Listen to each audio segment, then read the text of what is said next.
Hi there, I'm Christopher Dunnigan. This is HandmadeInVermont.com, and today we're talking about the Hubbardton Forge interior wall sconce called the Arc Ellipse 5 Light. So this whole Arc Ellipse family has been doing great for a long time, probably 10 years or more. We sell tons of them. So let's get into a lot of details on this. This is the 5 Light 2075-25, 8 inches overall height. So that's going to be from the bottom of the fixture to the very top of the fixture. 41.9 inches long, you could call it 42, so it's a good size. 6.4 inch projection coming out from the wall. So a couple quick things. You can point this fixture down, and that's going to put a lot of task lighting on your hands. You can also, and that's actually, the funny part is I have the 5 Light pendant above me, and that is exactly the same fixture as a pendant. And I only have 3 of those lights on right now, and that's putting a lot of light down here. You can just imagine how much light you can get out of this if you put 5 on there. And these are just LEDs. I think these are probably 40 watt equivalent LEDs too. Something to know. You can also point this up, and that's going to put light up on your ceiling, and that's going to bathe the room in ambient light. So this is a very good fixture for doing those kind of things. Very versatile. Okay. Moving on from there, why don't we talk about more details on the fixture itself. So backplate's 20.1 by 4.5. Mounting height from the bottom of the fixture to the middle of your electrical outlet box is coming in at 5.6, and I want to show you more details about that. How we're going to do that is we're going to look at the install sheets, and how we do that, if you're on the page for this fixture on HandmadeInVermont.com, look over on the right hand side of your screen in the midway down. You're going to see a link. It's going to say click here for installations instructions PDF. So click on that for me. So you'll see there's a lot of things on that page. There's some good technical drawings of the fixture. There is a parts list, and in that parts list it's going to show you that this is going to ship with this tool, and this tool is going to help you put on the glass onto the socket with this little retaining ring. Goes on like that, and I'll show you how to do that in just a little bit. It's going to show you the socket setup, all those good things, and really take advantage of it, because those PDFs are on almost all the pages for these products, and they're usually over there on the right. If you don't see it, just let me know and I can always send it over to you. Okay. So this is going to be using Hubbardton Forge's opal glass, and I have a piece of it right here.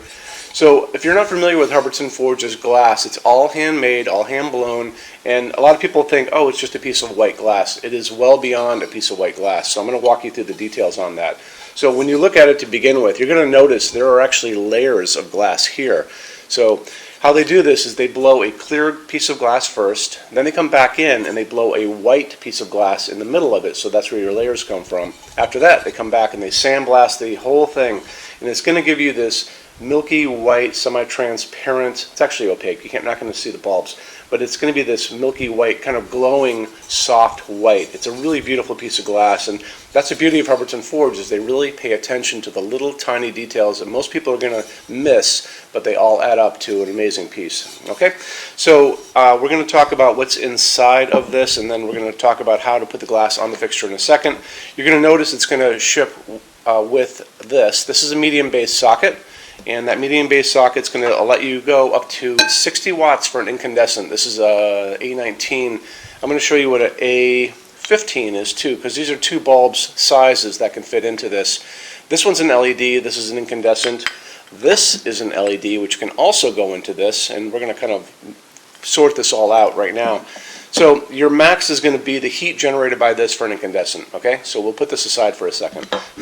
When you get into LEDs, it's really going to come down to the size of the bulb getting into the glass, because these don't generate heat and they barely draw any electricity. We know the little guy is going to get in there without a problem, and I use that a lot, but I also have this in our showroom, and I use this a lot too. It will fit fine. You'll notice this is probably a little over 3 inches, and this is a little less than that, so this is going to be in there fine too. Okay, so that said, these can come up to, well, I know they come in 60 watt equivalents out in the world. They come in 75s, and I also know if you really look hard, you can find them up to 100 watt equivalent. You'll probably have to do some due diligence on the internet to do that. The little A15s come mostly 60 watt equivalent when you're out in the world. You can also find these clear bulbs in an A19, and I actually have one here too. So this is an A19 version of this little A15, and these are the new LEDs that are called phosphorus LEDs. So in other words, you can use all kinds of LEDs in this. The only limit to that is can they fit in the glass. So you guys can go to town, okay? The one you're not going to be able to get in there is called an A21, and you can see how big that is compared to the other guys, okay? And this is a monster. These are usually like 150 to 200 watt equivalents. Oops, now you know. Okay, so moving on from there, let's talk about how to put the glass on the fixture. It's going to come with this tool, like I talked about a minute ago. This is the retaining ring, and I'm going to show you how this goes over the socket. It's a threaded porcelain socket, so it's going to go over it just like that, really easily. You're going to take the retaining tool, which has a flared end.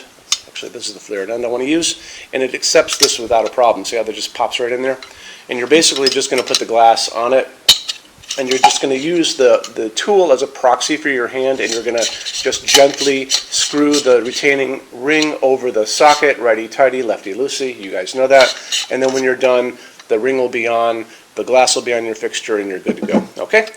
So after that, why don't we talk about metal finishes, and how we're going to do that is I'm going to take you to our metal finishes help guide. And how we're going to do that is you're going to be on our site, you're going to look on the left hand side of the screen, you're going to see all those red tabs, and you're going to notice one says finishes help guide. So open that, well actually don't open that up until you're done with this video, but when you're done with this video, go over there and click that and open it up for me. You're going to see a video at the top of that page of me talking to you guys about the differences in Hubbardton forged finishes, how they look on different types of forging. I'm going to be referencing a color chart, and that's going to be just below the video screen, so scroll down a little bit, you'll see that there. Those are all the Hubbardton forged metal finishes you can order this fixture in. You'll notice some have the letter A on them, some have the letter B on them. There's a range of variants that can sometimes be on fixtures. I will talk about that in the video, so it's important to watch the video, use that chart.